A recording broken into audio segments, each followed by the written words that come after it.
Taste சும்மா வேற லெவல்ல இருக்கு गाइस. நம்ம ஃப்ரெண்ட் பாத்தீங்கன்னா ஆர்மில இருந்து வந்திருக்கான். அவனுக்கு ட்ரீட் தான். ஆர்மில இருந்தலாம் வந்திருக்கா ஊருக்கு. பீச் போய்ட்றா நீ. பீச்சுக்கு போமா மாப்ளே. நம்ம இப்ப கிளம்பி சங்குதர பீச்சுக்கு தான் போயிட்டு இருக்கோம். எதுக்குன்னா ஆர்மி மேனா கொல்லி வைக்கிறதுக்கு. ஒவ்வொரு காலேஜ் ஆட்டு திரிவானோ गाइस. அவன் இன்னும் திருந்தல மாமா. இப்ப ரொம்ப நாள் கழிச்சு சங்குதர பீச்சுக்கு வந்திருக்கோம். பீச் வேற இன்னைக்கு வெறிச்சோடி கிடக்கு. ஒரு ஆளையும் காணல. ஜோடி ஜோடியா இருக்காங்க. நாங்க ஜோடியாட்டு சொத்தோல பீச்சுக்கு கிளம்பிட்டோம். பள்ளத்துல பாத்தீங்கன்னா கல்லெல்லாம் போட்டு கடலை ரொம்பவே உள்ள போயிட்டு எல்லா இடத்தையும் நல்லா கிளீன் பண்ணிருக்காங்க. சொத்தவளையில ரொம்பவே ஃபேமஸான கடை வேற இன்னைக்கு பூட்டாய். சொத்தவளை பீச்ல எல்லாரும் ஜோடி ஜோடியா இருக்காங்க.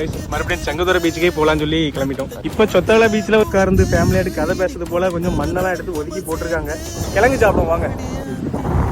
சங்குதர பீச்சுக்கு வந்தாச்சு. சங்குதர பீச்ல ஈவினிங் சுட சுட எல்லாமே போட்டுட்டு இருக்காங்க கைஸ். உழவுலாம் தடவி நிறையவே வச்சிருக்காங்க.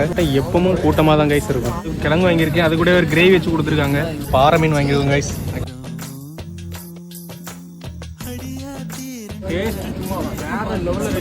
மீன் டேஸ்ட் சும்மா வேற லெவல்ல இருக்கு. கிழங்கு கூட இந்த கிரேவி வச்சு சாப்பிடும்போது சும்மா தட்டி தூக்கிட்டு கைஸ். நீங்களும் சங்குதர பீச்சுக்கு வந்தீங்கன்னா கண்டிப்பா இந்த கடையில ட்ரை பண்ணி பாருங்க மக்களே.